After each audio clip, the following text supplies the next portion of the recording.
नमस्कार, सचनामा देख रहे हैं आप और मैं अतुल मिश्रा। आज के इस विशेष अंक में हम बात करेंगे वर्ष 2014 से पूर्व और वर्ष 2014 के बाद के 10 वर्षों का भारत के विकास की परिदृश्य से दो महत्वपूर्ण राजनीतिक पार्टियों बीजेपी और कांग्रेस का उनका जो योगदान रहा, क्या कुछ रहा। एक्चुअल में इन दोनों राजनीतिक पार्टियों ने भारत में सत्ता अर्जित की, भारत में शासन किया और देश के विकास के लिए कार्य किया। निश्चित रूप से दोनों पार्टियों ने देश में राज किया और देश के विकास में महत्वपूर्ण योगदान निभाया, लेकिन इनका तुलनात्मक अध्ययन करना इसलिए जरूरी हो जाता है ताकि एक आप बेहतर माइंड मैप तैयार कर सकें कि पिछले वर्षों में जो विकास कार्य हुए और 2014 से पूर्व जो विकास कार्य हुए वो उनके जो कंपैरेटिव आंकड़े हैं वो क्या कुछ कहते हैं। चलिए इस वीडियो को शुरू करते हैं डिटेल रूप से और सबसे पहले देखते हैं इकोनॉमिक सेक्टर। लगातार विपक्ष ये मुद्दा उठाता है कि वर्तमान जो सत्तारूढ़ दल है उसने महंगाई बहुत ज्यादा कर दी है। अब ये जानना जरूरी हो जाता है कि 2014 से बाद और 2023 तक इस बीच में जो महंगाई दर है वो कितनी थी। अगर आप आंकड़ों पर एक नजर डालें तो आपको देखने को मिलेगा कि वर्ष 2014 के बाद से 2023 तक जो आंकड़ा था महंगाई का वो लगभग 5.1% के आसपास ऑन एन एवरेज दिखाई देता है। जबकि इससे पूर्व 2014 से पूर्व की अगर हम बात करें तो जो रूलिंग पार्टी थी उनके समय में महंगाई की जो दर थी वो कहीं ना कहीं 7.98% यानी कि लगभग 8% के आंकड़े पर थी।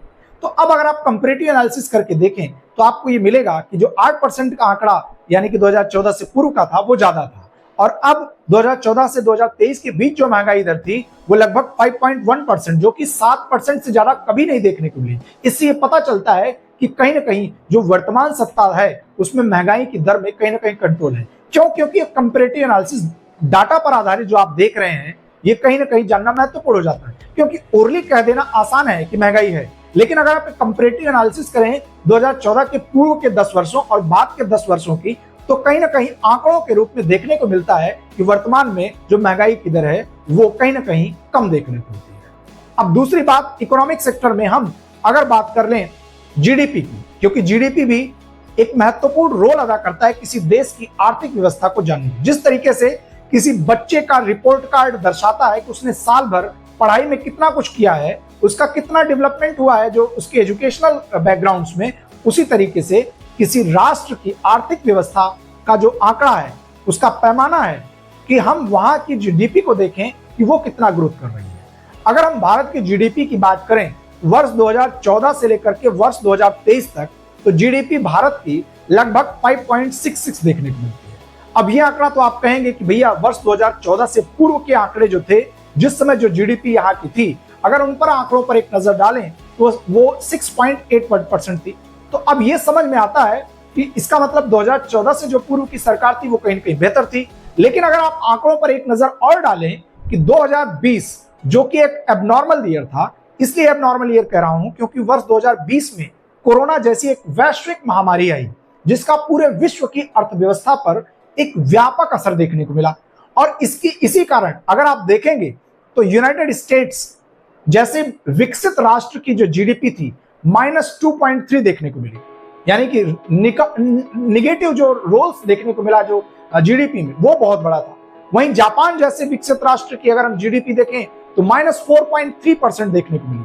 तो ये कहीं ना कहीं आंकड़े दर्शाते हैं कि वर्ष 2020 में जो आर्थिक जो था आधार कहीं ना कहीं कोरोना के कारण वो ध्वस्त हुआ और सभी राष्ट्र जो इस तरीके से थे कोरोना के समय में उनकी जो जीडीपी थी वो डाउन हुई। तो यही कारण रहा कि कई राष्ट्रों ने अपनी जीडीपी को कैलेंडर वर्ष से हटा दिया 2020 में और उनका जो जीडीपी था अगर ऑन एवरेज देखें तो अलग दिखता है। अगर उसी तरीके से हम भारत की वर्ष 2020 की जीडीपी को अगर हटा दें और एक अध्ययन करें तो देखने को मिलता है कि भारत की जो ऑन एन एवरेज जीडीपी 9 वर्षों में रही वो 7.105 रही। अब आप अगर कंपैरेटिव एनालिसिस करेंगे तो आपको ये मिलेगा कि जो वर्तमान सत्ता दल है वो कहीं ना कहीं 2014 से पूर्व की जो एक कहीं ना कहीं अपोजिशन पार्टी थी उससे बेहतर करता हुआ नजर आ रहा है। तो ये भी महत्वपूर्ण हो जाता है कि आप एनालिसिस में आंकड़ों को किस तरीके से देखते हैं।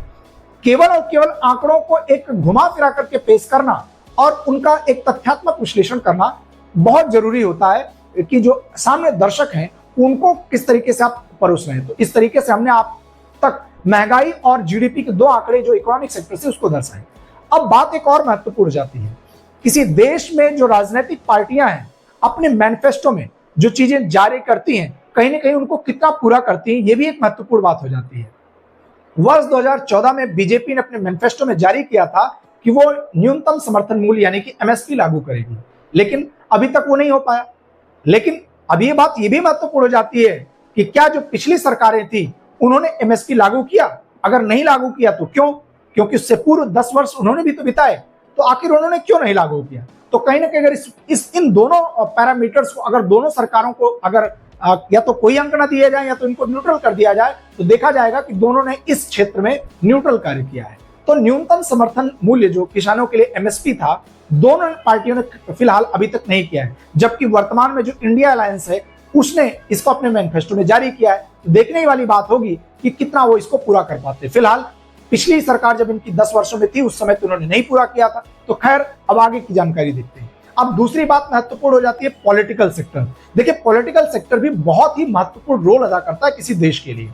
एक बात आपको ये जाननी होगी कि भारतवर्ष में 2014 में जब बीजेपी ने अपना मैनिफेस्टो जारी किया और उससे पूर्व की सरकार बनने के लिए भी बीजेपी हमेशा से राम मंदिर का सपोर्ट करते आई है, यानी कि राम मंदिर बनवाने के पक्ष में नहीं है। क्योंकि भारत में राम मंदिर और बाबरी मस्जिद ये हमेशा से चर्चा का विषय रहे हैं। भारतीय स्वतंत्रता से पूर्व और बाद में भारत में राम मंदिर निर्माण की जो महत्वपूर्ण बात थी, ये कहीं ना कहीं यहाँ के सौहार्द को बिगाड़ने वाली बात होती थी। यहाँ लगातार हिंदू और मुस्लिम की एकता को विध्वंसित करती हुई ये प्रकरण कहीं ना कहीं हमेशा चर्चा में रहता था। लेकिन जब बीजेपी वर्ष 2014 में सत्ता में आई और अपने मैनिफेस्टो में राम मंदिर की बात रखी, तो सुप्रीम कोर्ट इसकी सुनवाई को ले गई और सुप्रीम कोर्ट में लगातार सुनवाई हुई और उसके दूसरे टेन्योर में भारतीय जनता पार्टी ने जो राम मंदिर था उसको बनवा दिया। कहीं ना कहीं जो है इसमें न्यायालय की एक महत्वपूर्ण भूमिका रही, लेकिन न्यायालय में एक मजबूत पैरवी करना भी महत्वपूर्ण भूमिका होती है। तो अब ऐसे में बीजेपी के अगेंस्ट जो अपोजिशन की पार्टी थी उसने एक अपना एक जो तुष्टीकरण या कहें कि सेकुलरिज्म वाली राजनीति अपनाई और उसने हमेशा इसकी सुनवाई से दूर भागती रही और कहीं ना कहीं मजबूत पैरवी ना होना, अभी तक जो राम मंदिर का मुद्दा था वो ठंडे बस्ते में रहा। अगर वो चाहती तो वो भी इसको भुना सकती थी आजादी के बाद भी, और अब तक की जो सरकारें उसकी थी किसी भी टेन्योर में चाहती तो उसकी सुनवाई कराती और लगातार सुनवाई के बाद न्यायालय से एक महत्वपूर्ण रिजल्ट कर दे सकती थी। लेकिन फिलहाल ऐसा नहीं हुआ। वर्तमान सरकार ने इसको भुनाया और कहीं ना कहीं उसका फायदा शायद उसे वोट में देखने को मिल सकता है। अब एक बात महत्वपूर्ण ये हो जाती है कि आखिर राम मंदिर जैसे मुद्दे को आप सोशल या पॉलिटिकल इश्यूज क्यों रखते हैं? राम मंदिर का मुद्दा इसलिए महत्वपूर्ण हो जाता है क्योंकि भारतवर्ष में हिंदू और मुस्लिम रहते हैं और दोनों में एक शांतिपूर्ण तरीके से सौहार्दपूर्ण भाव बना रहे। क्योंकि आपने देखा इससे पूर्व में लगातार बहुत सारे लोगों ने इसके लिए अपनी जानें गंवाई और कहीं ना कहीं उसका जब प्रतिफल मिलता है और जो उनकी मांगे थी वो पूरी हुई नजर आती हैं, तो इसका एक अलग ही इंपैक्ट देखने को मिलता है। अब बात करते हैं दूसरी तरफ सोशल इंपैक्ट की। देखिए सरकारों का एक सोशल इंपैक्ट भी बहुत जरूरी होता है। सोसाइटी पर उनका कैसा असर होता है और उनकी सुरक्षा के लिए वो कितना कुछ कार्य करते हैं। अगर आप देखें कि पिछली जो सरकारें थी लगातार जो है वो जो सैन्य संगठन था भारत का उसके लिए इक्विपमेंट्स की इंपोर्ट करती रही। लगभग 15% के आसपास इंपोर्ट होता था जब अपोजिशन की सरकार थी 2014 से पूर्व। लेकिन 2014 के बाद ये आंकड़े धीरे धीरे गिरते गिरते अब 9.5 के आसपास, यानी कि जो इक्विपमेंट थे जो डिफेंस सिस्टम से जुड़े उनमें जो आयात की जो परसेंटेज था वो डाउन हुआ। तो अब ये देखने को मिलता आखिर ऐसा क्यों? ऐसा इसलिए हो रहा है क्योंकि रिसर्च एंड डेवलपमेंट भारत में भी बढ़ रहा है और ऐसे ऐसे इक्विपमेंट्स बनाने के प्रयास किए जा रहे हैं। दूसरी तरफ भारत जो यूएस, इजराइल और रसिया जैसे देशों के साथ अपने मजबूत संबंधों के साथ साथ डिफेंस सिस्टम को मजबूत करने के लिए जो लेटेस्ट टेक्नोलॉजीज हैं उनको भी अडॉप्ट करने की कोशिश कर रहा है, तो जिससे भारत की सुरक्षा की दृष्टि से भी यहाँ और विकास कार्यों में तेजी आ रही है।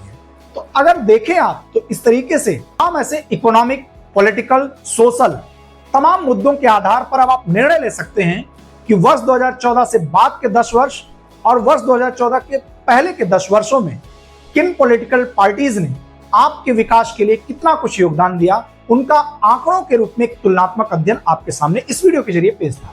फिलहाल आज के लिए इतना ही। किसी अन्य वीडियो में कुछ और महत्वपूर्ण जानकारियों के साथ सर्चनामा पर हम आपके साथ जुड़ेंगे। फिलहाल लगातार हम वीडियोस इसी तरह की एनालिसिस अपने चैनल पर ले आते रहते हैं। अगर आप चैनल पर नए हैं तो चैनल को सब्सक्राइब करें, बेल आइकन को प्रेस करें ताकि लेटेस्ट वीडियोस के नोटिफिकेशन आप तक मिलते रहे। आज के लिए इतना ही।